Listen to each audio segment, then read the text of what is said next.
নমস্কার, আপনারা দেখছেন এসডিটিভির স্বাস্থ্য সম্পর্কিত অনুষ্ঠান ডক্টর অনলাইন। আমি মোতাহার হোসেন। আজকে আমাদের সঙ্গে রয়েছেন প্রখ্যাত ডার্মাটোলজিস্ট ডক্টর দীপ্তশ্রী সেন। স্বাগত আপনাকে আমাদের স্টুডিওতে। নমস্কার ম্যাডাম, প্রথমেই আমরা যে প্রশ্নে আসতে চলেছি সেটা হচ্ছে, সাধারণভাবে আমরা যেটা দেখি যে মানুষের যে ত্বক, সেই ত্বক মূলত কয় প্রকার এবং কি ধরনের সেগুলো হয়, মানে আপনাদের যে ডাক্তারি পরিভাষায় সেটাকে কিভাবে আপনারা দেখেন? আসলে আমরা ডার্মাটোলজিস্টরা একরকমভাবে দেখি। আমাদের বই অনুসারে এটা হচ্ছে ফিটজপ্যাট্রিকস ক্লাসিফিকেশন। এটা 6 ভাবে ভাগ করা হয় এবং এই ভাগটা হচ্ছে চামড়ার বা ত্বকের রং এবং তার উপর সূর্যের আলোর প্রভাব পড়ে যে কি এফেক্ট হচ্ছে তার উপরে। যেমন এইভাবে ভাগ করলে আমরা 6 ভাবে ভাগ করতে পারি। 1 নম্বর হচ্ছে যারা খুব ফর্সা, মানে ইউরোপিয়ানরা, রাশিয়ানরা, তারা হচ্ছে নাম্বার 1 ভাগে পড়ছে। তাদের ক্ষেত্রে সূর্যের আলো বেশি লাগলে সব সময়ই পুড়ে যায়, আর কিন্তু কখনো ট্যানিং হয় না। নাম্বার 2-এ যেটা আসছে তারা হচ্ছে ফর্সা, তাদের ক্ষেত্রেও বেশি রোদ লাগলে চামড়া পুড়ে যায়, কিন্তু খুব ক্বচিৎ সেক্ষেত্রে ট্যানিং হয়। নাম্বার 3 হচ্ছে স্বাভাবিক চামড়া, যাদের তাদের ট্যানিংও হতে পারে, আবার কখনো কখনো পুড়ে যায়। 4 নম্বর হচ্ছে অলিভ স্কিন, তাদের বেশিরভাগ সময়ই ট্যানিং হয়, খুব রোদ লাগলে কখনো কখনো পুড়ে যায়। এরপরে আসছে ব্রাউন স্কিন, মানে আমরা সবাই ব্রাউনের মধ্যে পড়ি। তাদের ক্ষেত্রে বেশি রোদ লাগলে বেশ ট্যানিং হয়, অর্থাৎ কালো হয়ে যায় চামড়া, খুব কম সময় পুড়ে যায়। খুব ধরুন অনেকক্ষণ রোদে ঘোরাঘুরি হলো, সেক্ষেত্রে পুড়ে যায়। এরপরে আসছে 6 নম্বরে খুব কালো যারা, মানে নিগ্রো বা আমাদের সাউথ ইন্ডিয়ান বা সাঁওতাল ট্রাইবাল, তাদের ক্ষেত্রে বা এই যে সমুদ্রের ধারে নুলিয়ারা থাকে, তাদের ক্ষেত্রে এটা বেশি সূর্যের আলো লাগলে সবসময়ই ট্যানিং হয়, কখনোই পুড়ে যায় না। এটা হচ্ছে কালো চামড়ার উপকারিতা। সবাই তো বলে ফর্সা চামড়া খুব ভালো, কিন্তু কালো চামড়ার অনেক উপকারিতা আছে। আর এমনি সাধারণ মানুষ যেভাবে চামড়াকে ভাগ করে সেটা হচ্ছে স্বাভাবিক নর্মাল যারা, তাদের না তেলতেলে না শুষ্ক, তাদের চামড়া হচ্ছে মোলায়েম, বিশেষ কিছু অসুবিধা নেই, খুব স্বাভাবিক।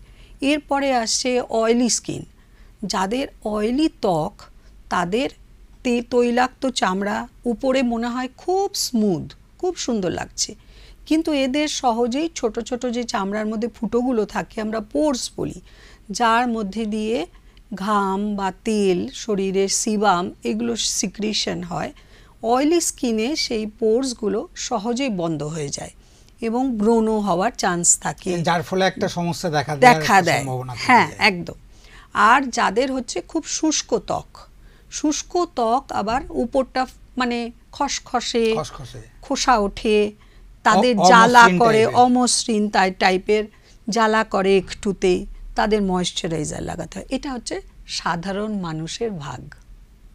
তো এই যে আপনি বললেন, মূলত আমরা যারা ভারতীয়, আমাদের এখানে তো বেশিরভাগ ক্ষেত্রেই দেখা যায় যে আমরা বাদামি ব্রাউন রেস। তো এই ক্ষেত্রে কি কি ধরনের সুবিধা আছে বলুন? সুবিধা মানে বেশ সুবিধা, যদিও আমরা সাধারণ মানুষ ফর্সা হওয়ার খুব চেষ্টা করে, কিন্তু কালো চামড়ার অনেকগুলো সুবিধা রয়েছে। যেমন ট্যানিং হয়, সে তো সানস্ক্রিন লাগানেই ভালো করে বা বড় হ্যাট পরলে সেটাতে অ্যাভয়েড করা যাবে, কিন্তু ট্যানিংই হবে, কিন্তু পুড়ে যাবে না অনেকক্ষণ রোদ। আমাদের তো দেশে সূর্যচুম্বিত দেশ, সেখানে তো রোদ লাগবেই। গ্রামে চাষারা কাজ করবে, আমরা কাজ করব, বাইরে যাব, মেয়ে ছেলেমেয়েরা স্কুলে যাবে। এই স্কিনে ট্যানিং হতে পারে, কিন্তু স্কিন ক্যান্সার, যেটা খুব ফর্সাদের প্রবলেম, তা কিন্তু সহজে হয় না। কাজেই ভালোভাবে দেখতে গেলে কালো চামড়া বা ব্রাউন বাদামি স্কিনই কিন্তু অনেক ভালো, অনেক সুবিধা আছে, অনেক সুবিধা। সেই ক্ষেত্রে খুব স্বাভাবিকভাবে একটা ব্যাপার চলে আসছে যে আপনি বললেন যেমনটা, যে 6 রকমের চামড়া বা ত্বক সেটা ডাক্তারি পরিভাষায় সেটা বাছা হয়েছে। তো এই ক্ষেত্রে আমরা যারা ভারতীয়, এবং আপনি যেমনটা বলছিলেন যে আমরা বেশিরভাগটাই আমাদের ব্রাউন যে ত্বক সেটা আমরা মানে দেখতে পাই। এই ক্ষেত্রে মানে যত্ন নেওয়ার ক্ষেত্রে ত্বকের যে যত্ন নেওয়া, যেটা খুব স্বাভাবিক, এবং বিশেষ করে পুরুষদের ক্ষেত্রে, মহিলারাও আজকাল প্রচুর কাজে বাইরে বেরোন, কিন্তু পুরুষদের ক্ষেত্রে সকলেরই ত্বকের যত্ন নেওয়া উচিত। একদম একদম। ত্বকের যত্ন জীবনের শেষ দিন পর্যন্ত আমরা চাই আমাদেরকে দেখতে সুন্দর লাগুক। তো সেক্ষেত্রে যত্নটা কিন্তু খুব সাংঘাতিক কঠিন কিছু ব্যাপার নয়। রোদ্দুরে বেরোলে তখন সানস্ক্রিন লাগানো, বিশেষ করে যাদের একটু সেনসিটিভ স্কিন, একটুতেই লাল হয়ে যেতে চায়, পুড়ে যেতে চায় খুব কম, কিন্তু ট্যানিং হয়, বেশিক্ষণ রোদ্দুরে থাকতে হয়, তাদের সানস্ক্রিন লাগানোটা খুব জরুরি, ব্রড স্পেকট্রাম সানস্ক্রিন। ওই পার্টটাতে আমরা আসছি। হ্যাঁ, তারপরে 2 নম্বর হচ্ছে ক্লিনিং, পরিষ্কার করতে হবে। আমরাকে কিন্তু পরিষ্কার করতেই হবে, ফেস ওয়াশ হোক বা মাইল্ড সাবান দিয়ে, এটা হলো নাম্বার 2। আর নাম্বার 3 হচ্ছে প্রয়োজন অনুযায়ী ময়েশ্চারাইজার লাগানো। যাদের যেরকম স্কিন, যাদের খুব ড্রাই তারা অয়েল বেসড ময়েশ্চারাইজার লাগাবে, যাদের বেশ অয়েলি স্কিন তারা জেল বেসড, চ্যাটচ্যাটে যাতে না হয় সেরকম ময়েশ্চারাইজার লাগাবে। এর চেয়ে বেশি কিছু দরকার। একদম ঠিক কথা। আমি ঠিক এই জায়গাটাতেই আসছিলাম যে অনেক সময় তো বলতে শুনেছি যে যাদের ইনার সিস্টেম, শরীরের ইনার সিস্টেম যাদের ঠিকঠাক থাকে, সেই ক্ষেত্রে দেখা গেছে যে তাদের ত্বকের জৌলুস নাকি নিজের থেকেই বেরিয়ে আসে। একদম এই বিষয়টা কি মানে ঠিক? আসলে ত্বক হচ্ছে একটা ভিতরকার যে ইন্টারনাল আমাদের যে শরীর রয়েছে তার একটা বহিঃপ্রকাশ। ধরুন যদি কারোর নিউট্রিশন ঠিক থাকে, পুষ্টি ঠিক থাকে, সে সুষম খাবার খাচ্ছে, প্রয়োজন মতো জল খাচ্ছে, তার সুখ আছে, মনে সে সুখী রয়েছে, সব কিছু কিন্তু নির্ভর করে ত্বকের জৌলুসের জন্য। এবার যদি তার অ্যানিমিয়া থাকে, তার ফ্যাকাশে চামড়া থাকবে। যদি তার জন্ডিস থাকে তাহলে দেখলেই বোঝা যাবে হলদেটে চামড়া। যারা কোনো রকম সবজি, এখানকার লোকেরা বেশি, ভারতীয়রা অনেক সময়, বিশেষ করে বাঙালিরা সবজি খেতে চায় না, ছেলেমেয়েরা সব মা বাবারা এসে বলবে একদম সবজি খায় না, শুধু আলু খাবে, আলু পোস্ত খাবে, আর শুধু পোস্ত বাটা খাবে। তাদের কিন্তু আমরা দেখলেই বুঝতে পারি তাদের কাঁচা সবজিটা খাওয়াটা খুব, কাঁচা সবজি বলে নয়, সবুজ গ্রিন ভেজিটেবলস বা যে সময় যে সবজি হচ্ছে, সিজনাল ভেজিটেবলস এবং ফ্রুটস, এইগুলো যদি খাওয়া যায় তবে অবশ্যই চামড়া কেন, চুল সব কিছুরই একটা ঔজ্জ্বল্য থাকবে। দেখে বুঝতে পারা যায় যে এরা সব কিছু খায় এবং এদের পুষ্টি ঠিক আছে। একদমই ঠিক। এখান থেকেই যেটা পরের প্রশ্ন চলে আসে যে আমাদের এখানে তো বিভিন্ন সময় বিভিন্ন ওয়েদার চেঞ্জ হতে থাকে, বর্ষাকালে একরকম, গ্রীষ্মকালে একরকম, শীতকালে আর একরকম। তো স্বাভাবিকভাবে যখন এই যে সিজন চেঞ্জ হচ্ছে তার যে এফেক্ট, সেটা ত্বকের উপরে কতটা পড়ে, বা এটা থেকে বাঁচার কি উপায় আছে? দেখুন, যখন ঠান্ডার সময় পড়বে, যখন বর্ষার পরে, বর্ষার সময় একরকম যত্ন নেওয়া, চান করা, ভালো করে সাবান মাখা। এবার যখন সেটাই আবার আস্তে আস্তে শীতকালের দিকে যাবে, বসন্তকালের দিকে যাবে, তখন যেমন আমাদের পোশাকের পরিবর্তন হচ্ছে, ধরুন শীতকালে আমরা সোয়েটার পরছি, একদম, বর্ষাকালে তো তা পরছি না, গরমকালে সুতির হালকা পোশাক পরছি। সেই রকম ত্বকেরও যেমন বর্ষাকালে একরকম, শীতকালে যেই চামড়া টান টান পড়তে থাকবে, শুষ্ক রুক্ষ হবে, তখন ময়েশ্চারাইজার লাগাতে হবে। আর ফেস ওয়াশ তো 12 মাসই করতে হবে। ওটা কমন একটা, ওটা কমন একটা ব্যাপার। গ্রীষ্মকাল প্রচন্ড গনগনে রোদ, হ্যাঁ, বাইরে বেরোতেই হয়, কিন্তু তারপর দেখা গেছে যে ঘামাচি হওয়ার একটা প্রবণতা কারোর মধ্যে খুব কাজ করে। সেই ক্ষেত্রে বাঁচার উপায় কি? দেখুন, আমরা এই যে সবাই জিন্স পরছে সবসময়, ছেলে মেয়ে, একেবারে বডি হাগিং, কি করে মনে হয় যেন পরে সেলাই করা হয়েছে, সেই ধরনের পোশাক কিন্তু আমাদের কখনো পরা উচিত না। আমাদের হচ্ছে গ্রীষ্মপ্রধান দেশ, এখানে সবসময় সুতির হালকা পোশাক পরা উচিত এবং ঢিলে ঢালা। তাহলে কি হবে, হাওয়া বাতাস খেলতে পারবে, আপনার ঘাম যেটা হবে ঘামটা বসে থাকবে না শরীরে, সেটা ভেন্টিলেট করবে এবং শুকিয়ে যাবে এবং শরীর তাতে ঠান্ডা হবে। তার ফলে এই ধরনের ঘামাচি, ফোড়া, ফাঙ্গাল ইনফেকশন এগুলো অনেক কম এই যে হবে। প্রবণতা, সেটা প্রবণতাটা অনেক কম হবে এবং সেক্ষেত্রে সন্ধ্যের দিকে সারাদিনের এই যে সবাই আমাদের ভারতীয়দের ঘুম থেকে উঠেই চান করবে পুজো করব বলে, সেটার কিন্তু ততটা প্রয়োজনীয়তা নেই যতটা প্রয়োজনীয়তা আছে দিনের শেষে সারা দিনের ঘাম, দুর্গন্ধ, ধুলো, ময়লা, রান্নাঘরের কালি ঝুলি সব পরিষ্কার করে বা রাস্তায় যাওয়া হচ্ছে, ধরুন চাকরির থেকে এসে শিফট ডিউটি, এসে চান করলো না, এসে খেয়ে দিয়ে শুয়ে পড়লো, উঠে ঘুম থেকে উঠেই কিন্তু চানটি করে পুজো করতে বসছে। এটা কিন্তু কোনো মানে হয় না। আমি তো বলি, আপনার বিছানায় কি নোংরা আছে, আপনার বিছানাটা পরিষ্কার রাখুন, এসে না হয় গরম জলে চান করবে, কিন্তু এসে 12 মাসই যদি সন্ধ্যাবেলা চান করা যায় তাহলে ধুলো, ময়লা, পলিউশন সব চলে যায়, তাতে ঘামাচি, এই ফোড়া, ফাঙ্গাল ইনফেকশন এগুলো কিন্তু অনেক কম হয়, অনেকটা আটকানো সম্ভব। একদমই। এরপরেই যেটা বিষয় উঠে আসছে খুব স্বাভাবিকভাবে, যখন এই ফাঙ্গাল ইনফেকশন বলছেন বা সিজনেবল যে সমস্যাগুলো রয়েছে, সেই ক্ষেত্রে ফেয়ারনেস ক্রিম, হ্যাঁ, এটা তো একটা বিরাট সমস্যা। দেখুন, যারাই বাদামি ত্বক যাদের বা কালো, তাদের মধ্যে এটা আমাদের মানে মনের মধ্যে ঢুকে গেছে যে ফর্সা সবসময় সুন্দর। এটা কিন্তু আমি বলবো, আমি নিজে একজন কালো ডাক্তার, আমি কিন্তু সবসময় বলবো যে চোখ, নাক, মুখ বেশি সুন্দর কিন্তু কালোদের মধ্যেই দেখা যায়।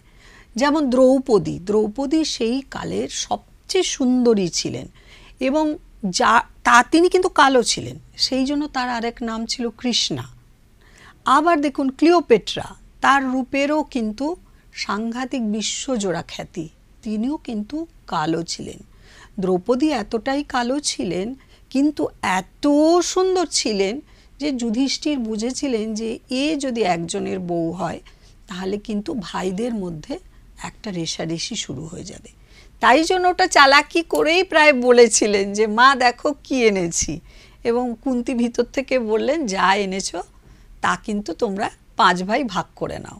তো ফর্সা সুন্দর, কালো খারাপ, এইটা কিন্তু হয়তো আমাদের ব্রিটিশ শাসন ছিল, তখন আমাদের কালা আদমি বলা হতো, এর থেকে হয়তো এই মানসিকতাটা এসছে।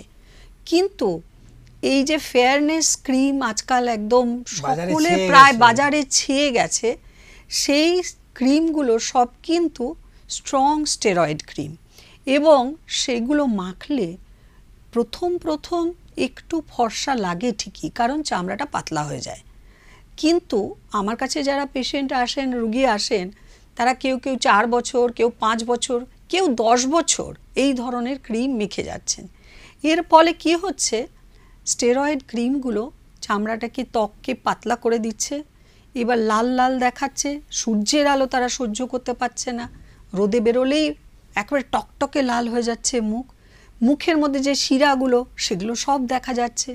আর ওই ত্বক, যেমন মদ খেলে মানুষ সহজে, যারা ক্রনিক অ্যালকোহলিক, ঝট করে ছাড়তে পারে না, এই স্টেরয়েড ক্রিমগুলো যারা মাখে তারাও কিন্তু দুম করে মাখা উচিত না, ডাক্তার বলল পরের দিন ছেড়ে দিতে পারবে না, তাহলে তাদের মুখটা আরও লাল হবে, চুলকোবে, ছোট ছোট ফুসকুড়ি বেরোবে, হ্যাঁ তা তো হবে। সেই জন্য সেগুলো ডাক্তারের পরামর্শ নিয়ে ধীরে ধীরে কমাতে হবে।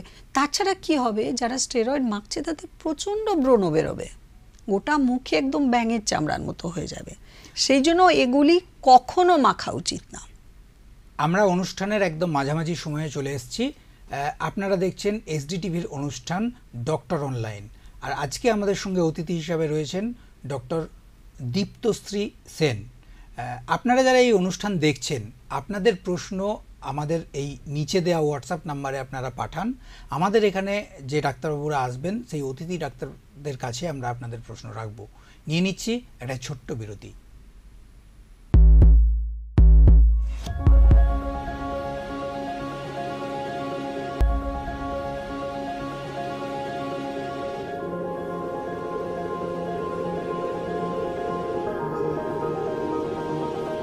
ফিরে এলাম বিরতির পর, আর আপনারা দেখছেন এসডিটিভির অনুষ্ঠান ডক্টর অনলাইন।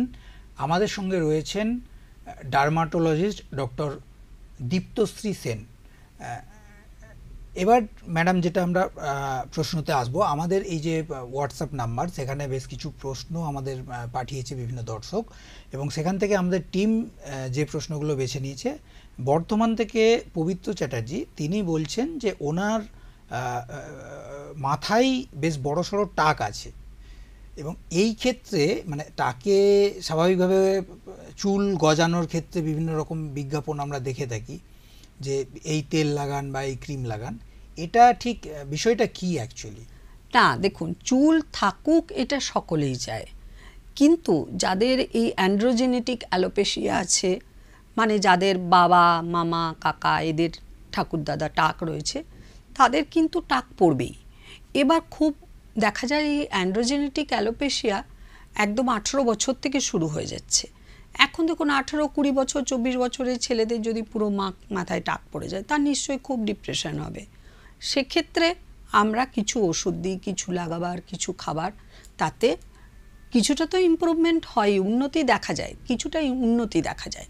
কিন্তু সেইগুলোই যদি আবার একটা মধ্যবয়স পার হয়ে মানুষ ভাবে আমার অনেক টাক পড়ে গেছে, এবার আমি কিছু একটা লাগাই খাই, সেক্ষেত্রে চেষ্টা করাটা বৃথা হবে। হয়তো কিছুটা উন্নতি হবে না কেন, কিছুটা হবে, কিন্তু সেটার পিছনে যত ঝামেলা, খরচ এবং প্রতিদিন লাগাও, প্রতিদিন ওষুধ খাও, তার সাইড এফেক্টস থাকতে পারে। তার থেকে যদি খুব মনোকষ্ট হয়, তাহলে একটা উইক পরে নেওয়া, এটাই আমার মনে হয় ভালো। আর না হলে আমার যা আছে তাই বেশ আছে, আমি সেটা নিয়েই ভালো থাকবো। একদম ঠিক। এই ক্ষেত্রে একটা খুব স্বাভাবিকভাবে ব্যাপার চলে আসে যে আপনি বলছিলেন অল্প বয়স্কদের মধ্যে যদি টাক পড়ে, সেই ক্ষেত্রে সেটা হ্যাঁ, অনেক ওষুধ আছে এবং অনেকটাই ভালো করা যায় কিছু কালের জন্য, কয়েক বছরের জন্য। হ্যাঁ, কারণ তারপরে আমরা যত ট্রিটমেন্ট করি দেখে একটা বয়সের পর আর ওই ওষুধগুলো ভালো কাজ করছে না, এটাই প্রবলেম। আমাদের দেশে মূলত যেটা বললেন যে 6 ধরনের ত্বক আছে, তো কি কি ধরনের সমস্যা দেখা দেয়, মানে মূল সমস্যাগুলো কিছু তো থাকে, কমন সমস্যা, কমন প্রবলেম, যেটা হচ্ছে যে সব ধরনের ত্বকের মধ্যে একটা লক্ষ্য করা যায়, সেগুলো মূলত কি কি? আমাদের দেশে যেটা দেখা যায় বেশি, যেহেতু গরম, সেহেতু এই ফুসকুড়ি, খোস, পাচড়া যেগুলোকে বলা হয়, তাছাড়া দাঁত, ফাঙ্গাল ইনফেকশন, মাথায় খুশকি, এগুলোই সবচেয়ে বেশি দেখা যায়। শীতকালে সোরিয়াসিস দেখা যায়, মাথায় খুশকির মতো চাপ চাপ হয়, কিন্তু গরমের দেশে এইগুলোই। তাছাড়া সবাই ক্ষেত্রেই যেমন হতে পারে, মশার কামড়ে অ্যালার্জি, এইগুলো শীতকালে কম থাকে, জামা কাপড় পরা থাকে বলে। তো এই ধরনের ইনফেকশন হয় সেটা ব্যাকটেরিয়াল ইনফেকশন, নয় ফাঙ্গাল ইনফেকশন, এগুলোই আমাদের দেশে বেশি দেখা যায়। এখন একটা খুব বিষয় সামনে আসছে, সেটা হচ্ছে যে স্কিনে সিলিকন ইমপ্ল্যান্ট করা হচ্ছে।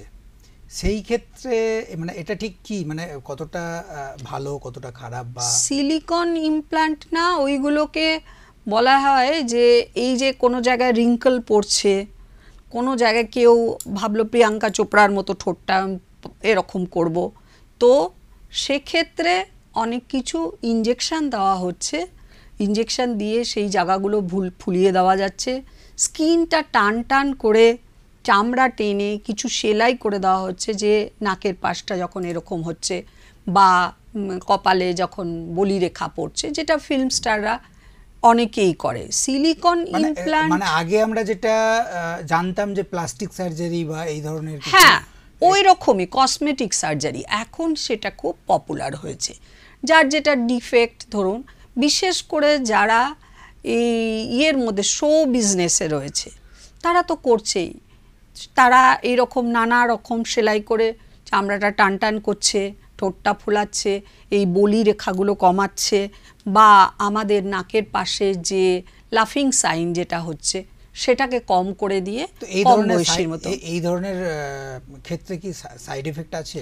ধরুন এইগুলোর মধ্যে দেখুন লং টার্ম অনেক দিন যাওয়ার পরে কি সাইড এফেক্ট হবে সেটা পরের কথা, কিন্তু এগুলো তো পার্মানেন্ট নয়। ধরুন প্রায় প্রতি মাসে বা 1.5 মাস বাদ বাদ এগুলো করা হচ্ছে, তার কষ্টটা এবং তার খরচটা ভাবুন। অনেক বেশি। অনেক বেশি। আচ্ছা, কিছুক্ষণ আগেই আমাদের আলোচনায় উঠে এসেছিল, সেটা হচ্ছে যে এই সানস্ক্রিন যে ক্রিম বা লোশন, এখন বিশেষ করে গরমের সময় তো এগুলো প্রচুর বিজ্ঞাপন দেখতে পাওয়া যায়। এটা কতটা এফেক্ট পড়ে শরীরের উপরে, বা এটা কি সত্যি সত্যি কাজ করে? হ্যাঁ, কাজ তো অবশ্যই করে, 100% করবেই। কারণ সানস্ক্রিন এখন অনেক রকম বেরিয়েছে, ব্রড স্পেকট্রাম, পিএইচ ব্যালেন্সড, মানে আমাদের স্কিনের সঙ্গে যেটা ফ্রেন্ডলি হবে, 5.5 পিএইচ থাকবে সেগুলো।